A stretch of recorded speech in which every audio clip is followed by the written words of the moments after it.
Bismillahirrahmanirrahim. Assalamualaikum warahmatullahi wabarakatuh. Halo semuanya, selamat datang di video presentasi kelompok 4. Pada kesempatan kali ini, kami akan membahas materi tentang metode simplex dengan tableau berbasis CJ, Min, ZJ, yang merupakan bagian dari mata kuliah program linear dengan dosen pengampu Ibu Anastiani, MPD. Dalam video ini, kami akan menjelaskan pengertian metode simplex, sejarahnya, serta penerapan dalam penyelesaian masalah linear. Sebelum memasuki ke pembahasan utama, izinkan saya memperkenalkan rekan-rekan saya atau anggota kelompok kami, yaitu Dapi Okta Ramdhani dengan NIM 25314210008, ada Aulia Rahma dengan NIM 25314211012, ada Sahla Aulia Maspura dengan NIM 25314211018, ada Tasya Hadijah Hidayat dengan NIM 25314211017, dan saya sendiri Siti Nurkila dengan NIM 25314211002 yang bertugas sebagai moderator dalam presentasi kali ini.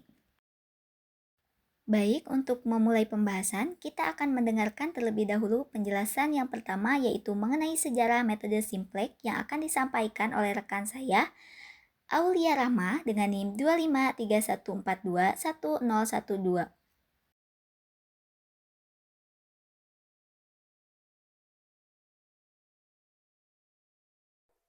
Sejarah metode simplex. Metode simplex dikembangkan oleh Georg Danzig pada tahun 1946 dan diakui sebagai metode algoritmik utama untuk menyelesaikan masalah program linear dengan banyak variabel dan kendala. Metode ini berbasis literasi perhitungan yang dimulai dari bentuk baku program linear, di mana semua kendala diubah menjadi persamaan dengan menambahkan variabel slack, surplus, atau buatan. Danzig, yang juga dikenal sebagai pelopor program linear, memformalkan metode ini selama masa kerjanya di Angkatan Udara Amerika Serikat dalam Perang Dunia Kedua untuk menyelesaikan masalah logistik. Metode penyelesaian dari metode simplex ini melalui perhitungan ulang atau iteration, di mana langkah-langkah perhitungan yang sama diulang-ulang sebelum solusi optimal diperoleh. Baik, terima kasih kepada Aulia Rahma yang sudah menjelaskan tentang sejarah metode simplex. Selanjutnya, izinkan saya menyampaikan bagian nilai-nilai Al-Quran yang berhubungan dengan materi ini. Nilai tersebut diambil dari surat Al-Furqan ayat 67. A'udzu billahi minasyaitonirrajim. Bismillahirrahmanirrahim. Walladzina idza anfaqu lam yusrifu wa lam yakturu wa kana baina dzalika qawama. Artinya, dan orang-orang yang apabila membelanjakan harta, mereka tidak berlebihan dan tidak pula kikir, dan adalah pembelajaran itu di tengah-tengah antara yang demikian. Ayat ini mengajarkan kita pentingnya keseimbangan dan efisiensi dalam menggunakan sumber daya. Prinsip ini sangat selaras dengan konsep program linear, di mana kita berusaha mengoptimalkan sumber daya yang terbatas agar hasil yang diperoleh bisa maksimal dan bermanfaat tanpa berlebihan maupun kekurangan. Metode simplex ini memiliki kelebihan dan kekurangan. Kelebihannya yaitu dapat digunakan untuk mencari nilai optimal dari program linear yang melibatkan banyak fungsi pembatas dan banyak variabel. Sedangkan kekurangannya ialah memerlukan banyak tabel yang dibuat, sehingga cukup memakan waktu pengerjaan.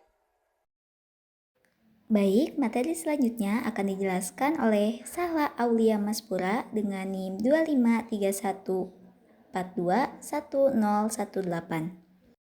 Selanjutnya, saya akan menjelaskan tentang metode simplex dengan tableau berbaris CJ dikurang ZJ. Metode ini merupakan salah satu bentuk dari metode simplex yang digunakan untuk menyelesaikan masalah program linear tanpa harus menuliskan fungsi tujuan secara implisit. Artinya, dalam metode ini kita tidak perlu menambahkan persamaan fungsi tujuan ke dalam tableau, karena proses optimasinya dilakukan langsung melalui perhitungan baris CJ kurang ZJ. Bentuk umum model standarnya adalah Z sama dengan C1X1 ditambah C2X2 ditambah CNXN. Dengan kendala A11 A11X1 ditambah A12X2 ditambah A1N XN plus minus S1 sama dengan B1. A21X1 ditambah A22X2 ditambah A2N XN plus minus S2 sama dengan B2. Nah, pada metode ini, semua proses perhitungan dilakukan dalam bentuk tabel yang disebut dengan tableau. Tableau inilah yang akan menunjukkan bagaimana nilai-nilai berubah sampai diperoleh solusi yang paling optimal. Dalam tableau CJ kurang ZJ, ada beberapa bagian penting yang harus diperhatikan. 1. Kolom program. Kolom ini berisi variabel-variabel seperti SJ atau XJ, yang menentukan kesimpulan penyelesaian. Pada tableau pertama, kolom ini berisi semua variabel semu yang menjadi basis awal. Yang kedua, kolom tujuan atau CJ berisi koefisien dari fungsi tujuan yang sesuai dengan variabel-variabel di kolom program. Yang ketiga, kolom variabel berisi koefisien tiap variabel dari setiap persamaan kendala. Jadi, kolom ini menunjukkan hubungan antara variabel dalam model. 4. Kolom kuantitas menunjukkan nilai atau jumlah kuantitas dari setiap variabel pada tahap penyelesaian yang sedang berjalan. Yang kelima, baris ZJ berisi hasil kali antara unsur pada kolom tujuan dengan unsur yang bersesuaian di setiap kolom variabel. Yang keenam, baris CJ dikurang ZJ. Baris ini menjadi indikator optimalitas. Untuk masalah maksimisasi, solusi dinyatakan optimal jika tidak ada lagi nilai positif pada baris CJ dikurang ZJ. Sedangkan untuk masalah minimasi, solusi optimal tercapai jika tidak ada lagi nilai negatif. Jadi, dari tableau ini, kita bisa tahu kapan proses iterasi berhenti, yaitu saat baris CJ dikurang ZJ sudah memenuhi kondisi optimal tersebut. Metode ini sangat membantu karena memberikan cara yang terstruktur dan sistematis untuk mencari nilai optimal dari fungsi tujuan. Baik, di sini ada contoh soal dan langkah pengerjaan. Untuk contoh soal dan langkah pengerjaan akan dijelaskan oleh Tasya Hadijah Hidayat dengan NIM 2531421017 dan Dapi Okta Ramdhani dengan NIM 2531421008. Baik, izin melanjutkan materi mengenai metode simplex dengan tableau berbaris JJ min ZJ. Sekarang kita masuk ke contoh soal dan langkah-langkah penyelesaiannya. Di sini ada contoh soal diketahui fungsi tujuan Z sama dengan 25x1 ditambah 15x2 terhadap fungsi kendala 3x1 ditambah 3x2 kurang dari sama dengan 24, 2x1 ditambah 4x2 kurang dari sama dengan 20, dan 3x1 kurang dari sama dengan 21. Untuk x1 dan x2-nya harus lebih dari sama dengan 0.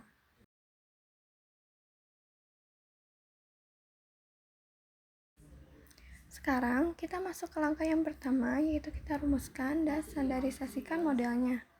Nah, untuk fungsi tujuannya sendiri tidak perlu diimplisitkan, jadi f tujuannya tetap seperti itu. Lalu pada f kendala, kita ubah ke bentuk persamaan dengan menambahkan select variabel. Pada f kendala pertama, kita tambahkan S1, f kendala kedua kita tambahkan S2, dan f kendala ketiga kita tambahkan S3.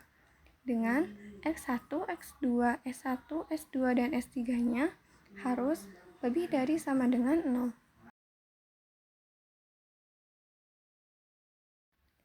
Lalu langkah selanjutnya yaitu ke pembuatan tableau. Bentuk tableau pertama berdasarkan keterangan-keterangan di atas. Jadi, kita tinggal memasukkan koefisien-koefisien pada F tujuan dan F kendala ke dalam tableau. Untuk fungsi tujuan itu diletakkan pada baris paling atas atau baris pertama.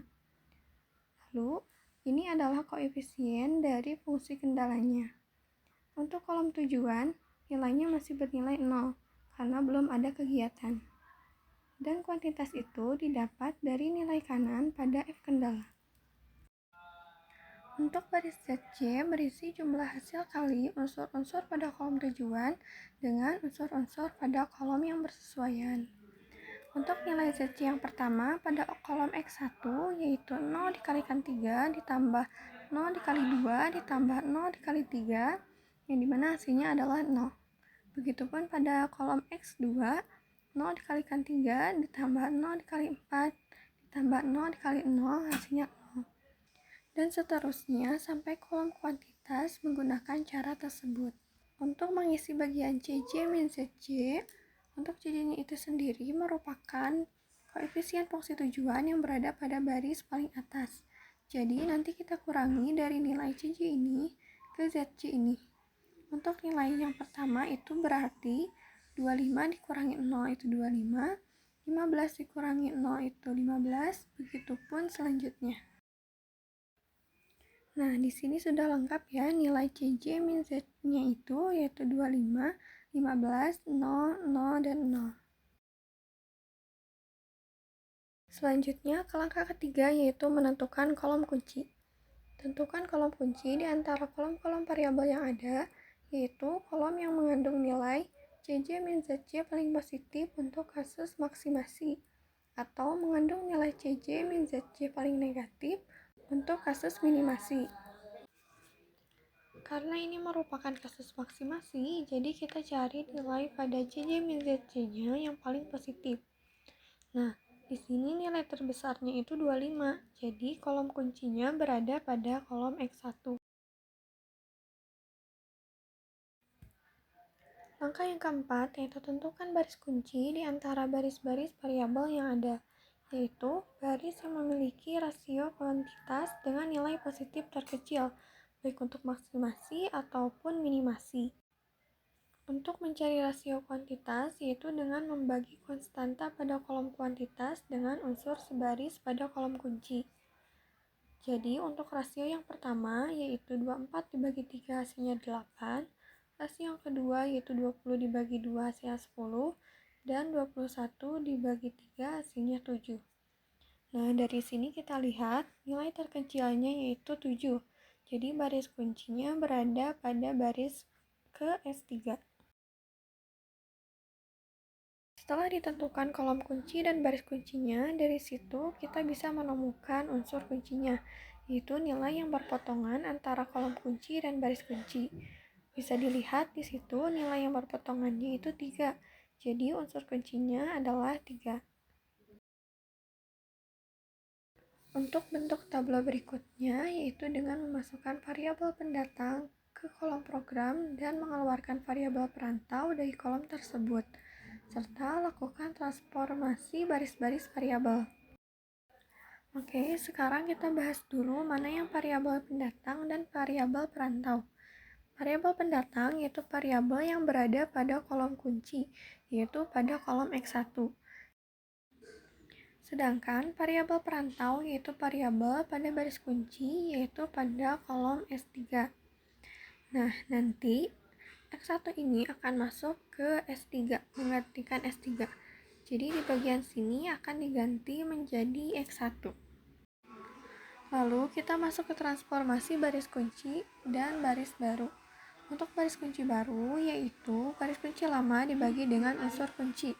Lalu untuk baris kunci baru yaitu baris lama dikurangi rasio kunci dikali baris kunci lama, di mana rasio kunci adalah unsur pada kolom kunci dibagi dengan unsur kunci.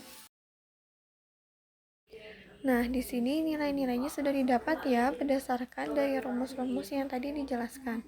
Untuk menentukan transformasi baris S1 dan S2, kita harus tentukan rasio kuncinya terlebih dahulu dengan membagi unsur pada kolom kunci dengan unsur kunci. Di sini kita lihat lagi unsur pada kolom kunci di baris S1 itu adalah 3 dan unsur kuncinya 3. Jadi untuk rasio transformasi baris S1 itu 3/3, yaitu hasilnya 1. Dan untuk rasio baris kedua itu 2 dibagi 3, yaitu 2/3. Dari rasio-rasio yang sudah didapat, kita masukkan ke dalam rumus baris baru. Lalu kita operasikan untuk menemukan transformasi baris yang baru. Dan perlu diperhatikan ya, dalam mentransformasikan baris, unsur pada kolom tujuan tidak turut ditransformasikan. Setelah kita menentukan baris kunci baru dan baris baru, kita masukkan nilai-nilai tersebut ke dalam tablo yang baru. Sehingga tablo keduanya akan seperti ini.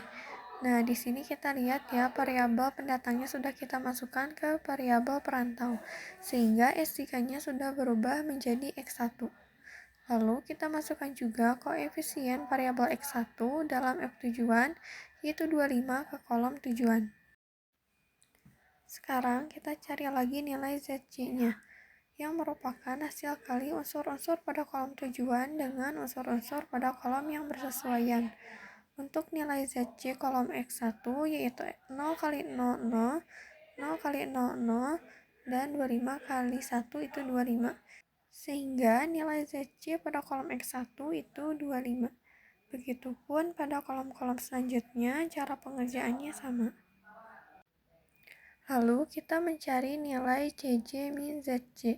Caranya sama seperti sebelumnya, kita kurangi nilai-nilai pada baris CJ ini dengan nilai pada baris ZC.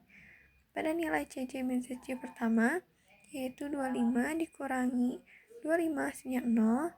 Nilai yang kedua yaitu 15 kurangi 0 itu 15. Selanjutnya 0 dikurangi 0, 0. 0 dikurangi 0, 0, dan terakhir 0 dikurangi 25 per 3, yaitu negatif 25 per 3. Nah, dari sini kita lihat pada baris CJ min ZC ini masih ada yang bernilai positif. Jadi sampai sini belum bisa dikatakan optimal. Dikarenakan nilai CJ min ZY pada tabel 2 masih terdapat angka yang positif, maka kita harus mengoptimalisasikannya dengan cara mengulangi seperti step sebelumnya. Yang pertama adalah mencari kolom kunci. Kolom kunci dicari dengan cara nilai pada CJ min ZY nilainya yang paling besar. Di sini adalah 15. Maka kolom X2 adalah kolom kunci. Setelah mencari kolom kunci, kita mencari baris kunci. Baris kunci ini ditentukan dengan cara memilih rasio yang bernilai positif terkecil. Untuk mencari rasio sendiri adalah dengan cara membagi kuantitas dengan kolom kunci. Di sini adalah 3 dibagi 3 yaitu 1, 6 bagi 4 hasilnya 1,5, dan 7 dibagi 0 hasilnya tak hingga. Maka rasionya itu adalah 1, 1,5, dan tak hingga. Kita memilih angka 1 karena 1 ini adalah nilai positif terkecil. Maka S1 adalah baris kunci dari tabel ini karena memiliki rasio yang paling kecil. Setelah mencari kedua hal tersebut, kita menentukan unsur kunci. Unsur kunci ini ditentukan dengan cara memilih titik potong antara kolom kunci dengan baris kunci. Di tabel ini yaitu adalah 3 yang diwarnai dengan warna kuning. Setelah itu kita mencari nilai baris kunci baru dan baris baru. Perlu diingat bahwa dalam mentransformasikan baris, unsur pada kolom tujuan tidak turut ditransformasikan. Untuk mencari baris kunci baru, yaitu dengan rumus baris kunci lama dibagi unsur kunci. Transformasinya sendiri yaitu contohnya seperti ini. 0 bagi 3 hasilnya 0, 3 bagi 3 hasilnya 1, 1 dibagi 3 hasilnya 1/3, dan seterusnya. Maka nilai hasil dari pembagian tersebut adalah nilai transformasi baris kunci yang baru. Untuk mencari baris baru, yaitu rumusnya adalah baris lama dikurangi rasio kunci yang dikalikan dengan baris kunci lama. Di sini contohnya adalah transformasi baris S2 dan X1. Untuk X2 ini dicari dengan 0 dikurangi 4/3 dikali 0 hasilnya 0, 4 dikurangi 4/3 dikali 3 hasilnya 0. 0 dikurangi 4/3 dikali 1 hasilnya negatif 4/3 dan seterusnya. Dan X1 juga sama menggunakan rumus yang barusan, yang baris lama dikurangi rasio kunci dikali baris kunci lama. Hasil bagi dan kali dari S2 dan X1 ini adalah nilai baris baru. Selanjutnya, setelah mengetahui nilai baris kunci baru dan baris baru, kita masukkan ke dalam tabel 3. Setelah dimasukkan, kita mencari nilai ZJ dan juga CJ min ZJ. Untuk mencari ZJ, kita mengalihkan kolom tujuan dengan kolom yang dituju, lalu dijumlahkan. Contohnya, 15 dikali 0 hasilnya 0. 0 dikali 0 hasilnya 0. 25 dikali 1 hasilnya 25. Lalu dijumlahkan yang hasilnya 25. Itu adalah untuk kolom X1. Untuk kolom X2, nilai kolom X2-nya 15 dikali 1, 15. 0 kali 0 hasilnya 0. 25 dikali 0 hasilnya 0. Lalu dijumlahkan hasilnya 15. Jadi nilai kolom X2 dan baris Z-nya itu adalah 15. Lakukan juga dengan kolom-kolom yang lain, sehingga menghasilkan nilai ZJ-nya itu adalah 25, 15, 5, 0, 10/3, dan 190. Lalu setelah mencari nilai ZJ, maka kita mencari nilai CJ min ZJ. Caranya dengan mengurangkan nilai CJ dengan ZJ. Di sini yaitu 25 dikurangi 25 hasilnya 0. 15 dikurangi 15 hasilnya 0. 0 dikurangi 5 hasilnya negatif 5. 0 dikurangi 0 hasilnya 0. 0 dikurangi 10/3 hasilnya negatif 10/3. Langkah selanjutnya adalah melakukan pengujian optimalitas. Jika semua koefisien pada baris CJ min ZJ sudah tidak ada lagi yang positif untuk kasus maksimisasi atau sudah tidak ada lagi yang negatif untuk kasus minimisasi, berarti penyelesaian sudah optimal. Jika masih ada, berarti penyelesaian belum optimal. Maka yang harus dilakukan adalah mengulangi dari langkah ketiga sampai dengan ke-6. Pada tabel ketiga ini dapat dilihat bahwa nilai CJ min ZJ-nya tidak ada lagi yang bernilai positif, karena ini merupakan kasus maksimisasi. Artinya tabel ini sudah optimal. Dapat dikatakan juga bahwa tabel 3 merupakan tabel optimal. Dengan melihat atau membaca tabel ketiga ini dapat disimpulkan bahwa optimalitas tercapai pada kombinasi produksi 7 unit X1 dan 1 unit X2 dengan profit maksimum 190 dan tersisa 2 unit masukan L, yaitu S2 sama dengan 2. Koefisien pada baris ZJ pada kolom-kolom variabel semu mencerminkan nilai dual atau dual value dari variabel semu yang bersangkutan. Dalam hal ini, nilai dual untuk variabel-variabel S1, S2, dan S3 masing-masing adalah 5, 0, dan 10/3. Baik, terima kasih kepada Tasya dan Dapi yang telah menjelaskan, yang mana mungkin materi ini akan jadi materi terakhir yang bisa kami jelaskan dalam presentasi kali ini. Sebelum menutup, izinkan saya untuk memberi kesimpulannya. Jadi, metode simplex dengan baris CJ min ZJ digunakan ketika fungsi kendala memiliki tanda kurang dari sama dengan. Sementara itu, kalau fungsi kendalanya memiliki tanda lebih dari sama dengan atau sama dengan, maka digunakan metode simplex yang melibatkan variabel buatan. Perbedaan lainnya dalam metode CJ min ZJ, fungsi tujuan tidak ditampilkan secara implisit di dalam tabel. Sedangkan dalam metode dengan variabel buatan, fungsi tujuan justru ditampilkan secara implisit. Jadi, secara sederhana, dua materi ini punya prinsip yang sama tapi berbeda cara dalam menampilkan dan menyelesaikan perhitungannya.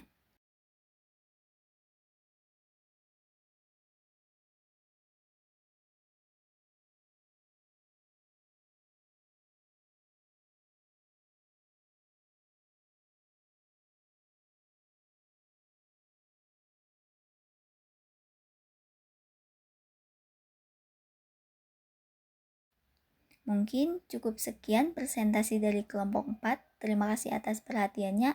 Mohon maaf atas segala kekurangannya.